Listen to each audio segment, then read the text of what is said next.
जरा सोचने वाली बात है कि क्या हो अगर वो इंसान जिससे दुनिया में सबसे ज्यादा प्यार किया जाए, हम्म। जिसके साथ पूरा भविष्य सोच लिया हो, वो असल में अपना हो ही नहीं। बाप रे, ये तो बहुत भयानक ख्याल है। है ना? मतलब क्या हो अगर उसकी आत्मा, उसकी पहचान और यहाँ तक कि उसका प्यार भी महज एक धोखा हो, और वो किसी पिछले जन्म के खौफनाक अतीत का सिर्फ एक एक खाली शरीर भर हो। बिल्कुल, और यही आज की हमारी चर्चा का मुख्य विषय भी है। हाँ, तो आज हम जिस स्रोत सामग्री की गहराई में उतर रहे हैं, वो इसी रोंगटे खड़े कर देने वाले विचार पर आधारित है। हमारे पास खोई हुई चिट्ठी नाम की एक कहानी की स्क्रिप्ट है। जिसके पहले और तीसरे भाग के नोट्स हमारे पास मौजूद हैं। सही कहा। और देखो, हमारा मकसद यहाँ महज किसी भूतिया कहानियां, उन सस्ते जंप स्केयर्स की बात करना नहीं है। बिल्कुल नहीं। हम तो ये डिकोड करने वाले हैं कि कैसे एक बेहतरीन हॉरर कहानी डराने वाले तत्वों का इस्तेमाल करके असल में हमारे गहरे मनोवैज्ञानिक डर, अनसुलझे आघात और रिश्तों में छुपे उन रहस्यों को बाहर लाती है जिन्हें हम खुद से भी छुपाना चाहते हैं। हम्म। और मैं कहूंगी कि इस स्क्रिप्ट की सबसे बड़ी खासियत भी यही है। ये डर को बाहरी दुनिया से निकाल कर ना सीधे किरदारों के दिमाग के अंदर स्थापित कर देती है। हाँ, जैसे वो सब उनके अंदर ही चल रहा हो। बिल्कुल। अगर हम शुरुआत में ही किरदारों के मनोविज्ञान को समझ लें तो पूरी कहानी का नजरिया एकदम साफ हो जाता है। तो जरा किरदारों पर रोशनी डालिए। हाँ, देखो, सबसे पहले हमारे पास अनाया है, जो वर्तमान का, सच्चाई का और एक बहुत ही सहज, सुरक्षित प्रेम का प्रतीक है। बहुत ही केयरिंग है वो। बिल्कुल। और उसके ठीक विपरीत खड़ा है विवान। अरे, विवान का तो प्यार ही अलग लेवल का है। हाँ, विवान का प्यार अनाया के लिए बहुत गहरा है, लेकिन उसमें एक तरह का अहंकार भी है। वो एक रक्षक या प्रोटेक्टर बनने के अति आत्मविश्वास में रहता है। हाँ, वो ईगो साफ झलकता है उसमें। और कबीर भी तो है। बिल्कुल। इन दोनों के बीच कबीर है, जो कहानी में एक यथार्थवादी या कहें कि एक लॉजिकल आवाज बनकर आता है। जो उस पागलपन को आईना दिखाता है ना। एकदम सही। और फिर उस पूरी कहानी के केंद्र में है मीरा। उफ, मीरा। हाँ, मीरा कोई आम प्रेतात्मा नहीं है।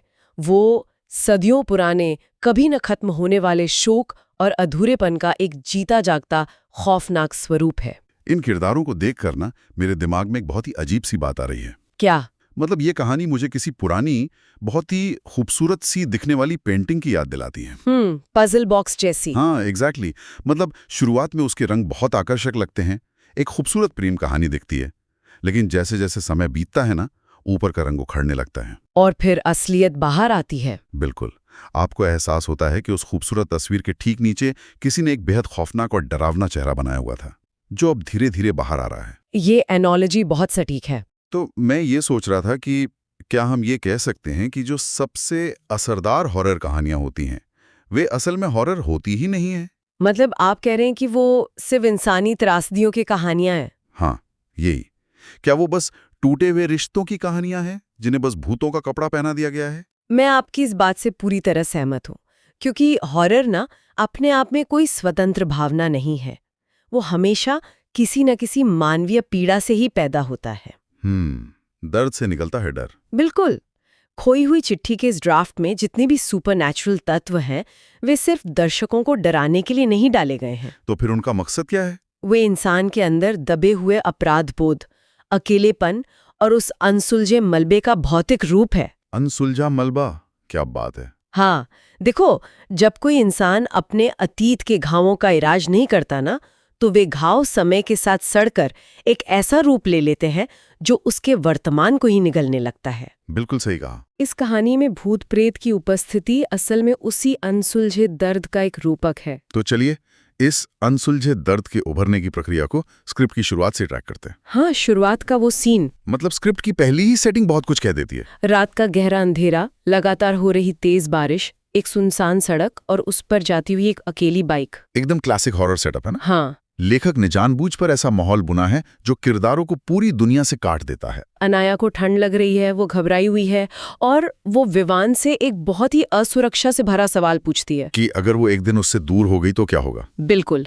और इसके जवाब में विवान बहुत ही आत्मविश्वास या यूं कहें कि थोड़े गुरूर के साथ कहता है, पागल हो क्या, मैं मौत से भी तुम्हें वापस ले आऊंगा। अरे बाप रे। यहाँ सबसे हैरत अंगेज बात यह है कि विवान का ये संवाद महज एक फिल्मी लाइन नहीं है। तो क्या है? ये एक बहुत बड़ा मनोवैज्ञानिक ट्रिगर है। विवान यहाँ इंसान होने की अपनी सीमाओं को लांघ रहा है। मतलब वो प्रकृति को चुनौती दे रहा है। हाँ, वह अपनी मर्दानगी और अपने प्यार के अहंकार में सीधे सीधे मौत और नियति को ललकार रहा है। हम अक्सर रिश्तों में ऐसे खोखले और बड़े बड़े वादे करते हैं क्योंकि हमें लगता है कि हम सब कुछ कंट्रोल कर सकते हैं। जबकि असल में हमारे हाथ में कुछ नहीं होता है। बिल्कुल, लेकिन स्क्रिप्ट हमें दिखाती है कि जब इंसान ब्रह्मांड के सामने ऐसा अहंकार दिखाता है ना, तो उसे कैसे कुचला जाता है। और विवान के इस दावे के तुरंत बाद जो होता है वो सच में उस अहंकार को कुचलने जैसा ही है। जैसे ही वो मौत को हराने की बात करता है, आसमान में जोर से बिजली चमकती है और उनकी बाइक अचानक बंद हो जाती है। हाँ, ये कोई आम इत्तेफाक तो नहीं लग रहा। ये ऐसा है जैसे कोई अदृश्य शक्ति विवान को उसकी औकात याद दिला रही है। एकदम सही। मतलब जो आधुनिक तकनीक उन्हें सुरक्षा दे रही थी, वो अचानक मृत हो जाती है। अब वे उस पुरानी हवेली के सामने पूरी तरह निहत्थे हैं। देखो, तकनीक का छिन जाना हॉरर का एक बहुत ही क्लासिक तरीका है, किरदारों से उनका कंट्रोल छीनने का। हाँ बिल्कुल। अब जब वे उस खंडेर हवेली के सामने खड़े हैं, तो हवेली का वर्णन ध्यान से देखिए। खिड़कियां टूटी हुई हैं, दरवाजा हवा से हिल रहा है। और वो बालकनी वाला साया। हाँ, बालकनी में एक सफेद साया स्पष्ट रूप से खड़ा दिखाई दे रहा है। ये जगह चीख चीख कर कह रही है कि यहाँ आना खतरे से खाली नहीं है। चलिए इसे थोड़ा विस्तार से समझते हैं। यहीं पर मुझे हॉरर कहानियों की उस पुरानी बात पर सवाल उठाना है। कौन सी बात? सामने मौत नाच रही है, हवेली डरावनी है, तो विवान जैसा इंसान जो भी बड़े बड़े वादे कर रहा था, वो उसे लेकर उस हवेली के अंदर जाता ही क्यों है? लोग अक्सर कहते हैं ना कि हॉरर फिल्मों के किरदार बेवकूफ होते हैं। हाँ, लेकिन क्या ये सिर्फ बेवकूफ़ी है या विवान का अपना ही ईगो उसे वापस मुड़ने नहीं दे रहा? ये एक बहुत दिलचस्प एंगल है। मतलब उसने अभी अभी अनाया के सामने खुद को रक्षक साबित किया है। अब अगर वो एक पुरानी इमारत से डरकर भाग जाएगा तो उसका वो रक्षक वाला भ्रम टूट जाएगा ना? सही कहा। मुझे तो ऐसा लगता है जैसे हवेली एक चुंबक है और विवान लोहा। वो चाहकर भी खुद को रोक नहीं पा रहा है। उसका यही खोखला गुरूर उन्हें अंदर ले जाता है। मैं इस ऑब्जर्वेशन से पूरी तरह सहमत हूँ। विवान का हवेली में प्रवेश करना किसी बाहरी जादू से ज्यादा न उसके अंदर के उसी खोखले अहंकार का परिणाम है। वो अपनी कमजोरी स्वीकार ही नहीं कर सकता। और जैसे ही वे अंदर जाते हैं, हाँ, जैसे ही वे हवेली की चौखट पार करते हैं, स्क्रिप्ट एक बहुत ही बेहतरीन ऑडिटरी और विजुअल शिफ्ट लेती है। उनके अंदर आते ही दरवाजा बहुत जोर से बंद होता है। धम। उफ, वो दरवाजे की आवाज। ये दरवाजा सिर्फ हवा से बंद नहीं हुआ है, ये इस बात का ऐलान है कि बाहरी दुनिया से उनका संपर्क कट चुका है और अब वे एक मनोवैज्ञानिक चक्रव्यूह में फंस गए हैं। सच में दरवाजे के बंद होने के बाद हवेली के अंदर का जो माहौल है ना, वो सीधे नसों पर वार करता है। पुरानी पेंडुलम वाली घड़ी में रात के ठीक 12 बजते हैं। टोंग टोंग। और वो सन्नाटा? हाँ, एकदम सन्नाटे में पुरानी सीढ़ियों के ऊपर से किसी के चलने की आवाज आती है। छन छन छन। पायल की आवाज। हाँ यार, पायल की आवाज स्क्रिप्ट पढ़ते समय भी कानों में गूंजती है। भारतीय संस्कृति में पायल आमतौर पर खुशी, शादी और शुभ आगमन का प्रतीक होती है। बिल्कुल, और यही हॉरर काम करता है। हॉरर लेखक अक्सर ऐसी जानी पहचानी और शुभ आवाजों को उल्टा करके उनसे डर पैदा करते हैं। घरेलू सुख की निशानी अचानक खौफ का कारण बन जाती है। इस उल्टे प्रतीकवाद का असर तब और बढ़ जाता है जब विवान अपनी टॉर्च लेकर ऊपर सीढ़ियों की तरफ जाता है। हाँ, वो सीढ़ियों वाला दृश्य। स्क्रिप्ट में एक बहुत ही बारीक डिटेल दी गई है। सीढ़ियों पर सदियों पुरानी धूल की मोटी परत जमी है, लेकिन उस धूल के ऊपर किसी के नंगे पैरों के ताजे निशान छपे हैं। बाप रे, ये विरोधाभास कितना डरावना है। सदियों पुरानी धूल और बिल्कुल ताजे निशान, ये इस बात का संकेत है कि इस हवेली में समय का कोई मतलब ही नहीं है। यहाँ अतीत और वर्तमान एक ही सतह पर चल रहे हैं। और अतीत और वर्तमान के इस टकराव का सबसे भयानक हिस्सा तो वो है जब विवान को वो फुसफुसाहट सुनाई देती है। हाँ, जब आत्मा करीब आती है। हाँ, हवेली के अंधेरे में एक आत्मा विवान के बहुत करीब आकर कहती है, तुम वापस आ गए। सच कहूं तो ये संवाद मुझे बहुत परेशान करता है। क्यों? क्योंकि हवेली के बाहर विवान कह रहा था कि वो अनाया को मौत से वापस लाएगा, लेकिन हवेली के अंदर आकर पासा पलट जाता है। यहाँ तो मौत खुद विवान का इंतजार कर रही थी। सही पकड़ा आपने। उसे अनाया को नहीं बचाना है, उसे तो खुद को एक ऐसे अतीत से बचाना है जिसे वो जानता तक नहीं। और यहीं से विवान की पहचान की विखंडन की शुरुआत होती है, जो उस पुरानी डायरी के मिलने से और गहरा हो जाता है। वो डायरी का मिलना तो कहानी में एक बहुत बड़ा मोड़ है। बिल्कुल। वो सिर्फ कागज का टुकड़ा नहीं है, वो उस दबे हुए आघात का एक भौतिक दस्तावेज है। डायरी के आखिरी पन्ने पर खून जैसे लाल रंग से जो पंक्ति लिखी है ना, इस बार मुझे अकेला मत छोड़ना। हाँ, वो सिर्फ डराने के लिए नहीं है, उसमें एक बहुत ही आदिम तड़प है। लाल रंग महज खून का प्रतीक नहीं है, वो एक टूटे हुए वादे, एक विश्वासघात और उस पीड़ा का प्रतीक है जो मौत के बाद भी शांत नहीं हुई है। ये सोचने वाली बात है कि ये भौतिक चीजें जैसे डायरी या पुरानी तस्वीरें कैसे किसी इंसान के दिमाग को पूरी तरह से बदल सकती हैं। बिल्कुल बदल देती हैं। मतलब पहले भाग में जो विवान इतना आत्मविश्वासी था, हवेली की ये सुराग मिलने के बाद वो बिल्कुल बदल जाता है। वो घंटों गुमसुम बैठा रहता है, बिना किसी बात के अकेले में मुस्कुराता है और छोटी छोटी बातों पर भयानक गुस्से में आ जाता है। उसका मानसिक संतुलन बिगड़ रहा है। हाँ, और अगर हम अपनी उस कंप्यूटर वाली एनालॉजी पे वापस जाएं, तो विवान का व्यवहार ऐसा है जैसे एक नए ऑपरेटिंग सिस्टम को कोई पुराना करप्ट हो चुका सॉफ्टवेयर धीरे धीरे ओवरराइड कर रहा हो। अरे वाह, ये एनालॉजी तो बहुत ही शानदार है। एक करप्ट सॉफ्टवेयर जो पूरे सिस्टम को खा रहा है। मनोवैज्ञानिक पतन की इस प्रक्रिया को स्क्रिप्ट बहुत बारीकी से दिखाती है। और अनाया के लिए कितना भयानक होगा। विवान का ये बदलाव अनाया के लिए सबसे बड़ा सदमा है। जिस इंसान को वो सबसे करीब से जानती थी, वो अब एक अजनबी में बदल रहा है। और ये अजनबीपन तब अपनी चरम सीमा पर पहुंचता है जब पार्ट 3 में अनाया आधी रात को फिर से उसी पायल की आवाज सुनकर उठती है। छनक छनक। हाँ, और वो हवेली के एक बंद कमरे में पहुंचती है। वहां वो जो देखती है वो कहानी का सबसे बड़ा रहस्य खोल देता है। यहाँ पे बात सच में बहुत दिलचस्प हो जाती है, क्योंकि कहानी में एक बहुत ही अजीब विजुअल स्वैप या पहचान की अदला बदली होती है। हाँ, तस्वीरों वाला सीन। मैंने एक बहुत बारीक बात पकड़ी है। पार्ट 1 में जब विवान हवेली की छानबीन कर रहा था, तो उसे एक तस्वीर मिली थी जिसमें एक लड़की थी जो बिल्कुल अनाया जैसी दिखती थी।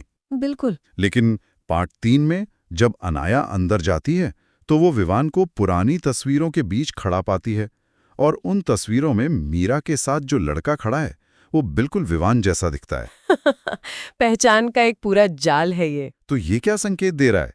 ये स्पष्ट करता है कि अनाया इस कहानी की मुख्य कड़ी शायद है ही नहीं, वो तो बस किसी और के अतीत के बीच में फंसी हुई एक दर्शक भर है। अगर हम इसे बड़ी तस्वीर से जोड़कर देखें ना, तो कहानी की इसी उलझन को सुलझाने के लिए दादी माँ का किरदार सामने आता है। हाँ, दादी माँ का रोल बहुत क्रूशल है। हाँ, दादी माँ कोई आम कहानी सुनाने वाली बुजुर्ग नहीं है।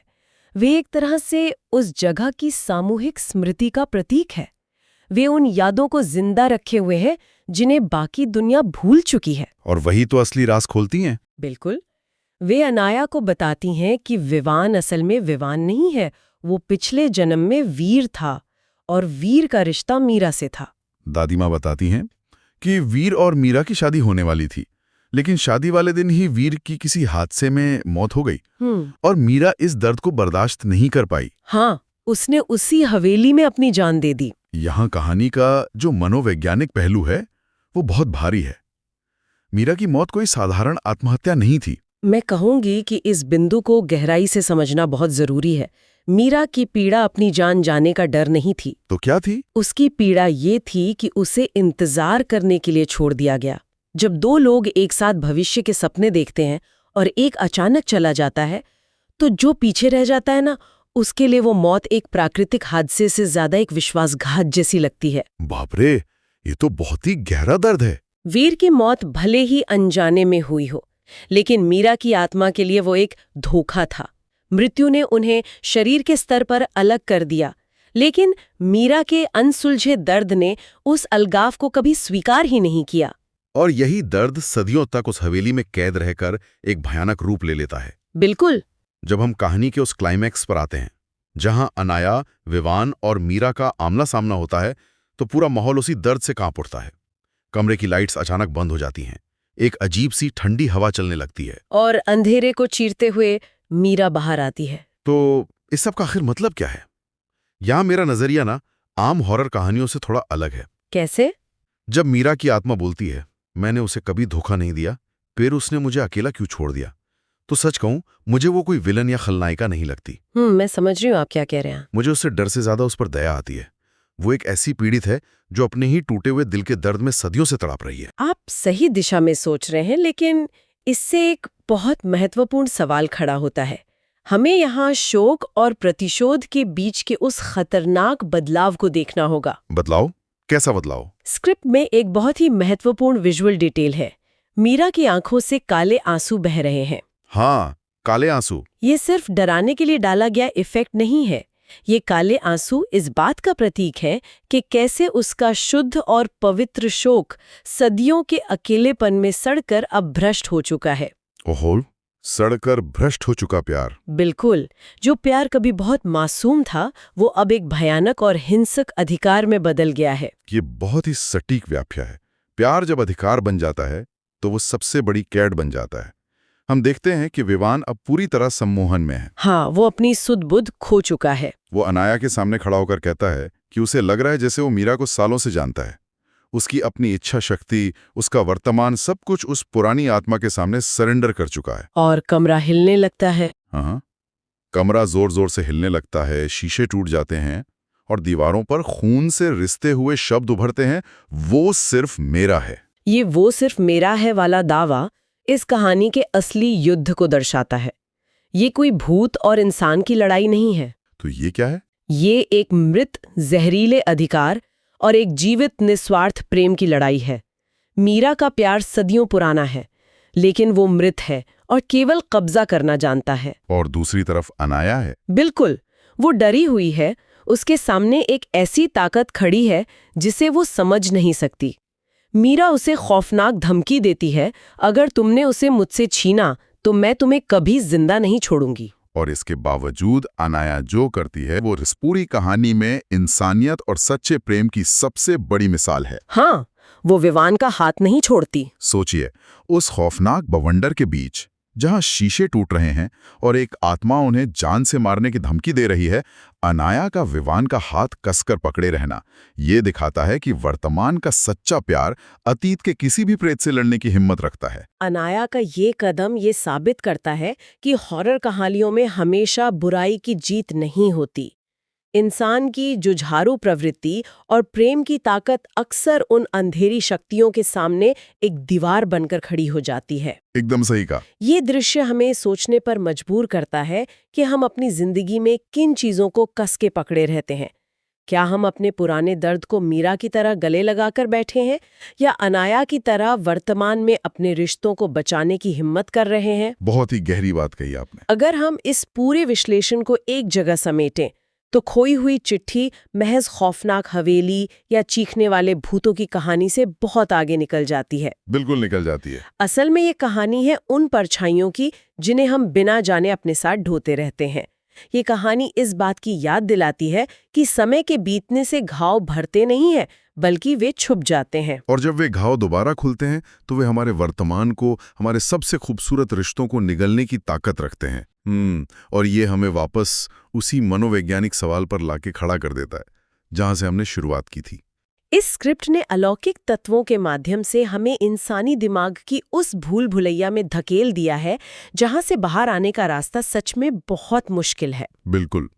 और चर्चा को खत्म करने से पहले मैं इसी भूल भुलैया का एक ऐसा सवाल यहाँ छोड़ना चाहता हूँ जो शायद इस कहानी के किसी भी भूत से ज्यादा डरावना है। कौन सा सवाल? कहानी हमें बताती है कि विवान की आत्मा असल में वीर की है और वीर का अस्तित्व, उसकी नियति हमेशा से मीरा से जुड़ी हुई थी। तो फिर अनाया क्या है? अगर विवान वास्तव में वीर ही है तो क्या अनाया के लिए उसका प्यार कभी उसका अपना था ही, या फिर अनाया एक ऐसे खोखले इंसान से प्यार कर बैठी है जो केवल एक माध्यम है, एक खाली शरीर? हाँ, विवान तो बस एक बर्तन है जिसमें उस अतीत की आत्मा निवास कर रही है जो आज भी उस खंडहर हवेली में अपने अधूरे वादों का इंतजार कर रही है। जरा सोचने वाली बात है, अगर कोई इंसान जिसे बहुत अपना समझा जाए, उसकी रूह किसी और की बंधक हो, तो उस प्यार का क्या वजूद रह जाता है? ये तो सच में रोंगटे खड़े कर देने वाला विचार है। क्या अनाया 2 जन्मों के इस खौफनाक नाटक में महज एक अजनबी है जो एक ऐसे अतीत के टुकड़ों को जोड़ने की कोशिश कर रही है जो कभी उसके थे ही नहीं? इस कंपा देने वाले विचार के साथ हम आज की इस चर्चा को यहीं विराम देते हैं। अगली बार जब भी किसी के बहुत करीब महसूस हो तो थोड़ा रुक कर सोचने की जरूरत है कि वो इंसान पूरी तरह से उसी पल में है या उसके अंदर कोई और भी सांस ले रहा है। अगली चर्चा तक के लिए सुरक्षित रहें।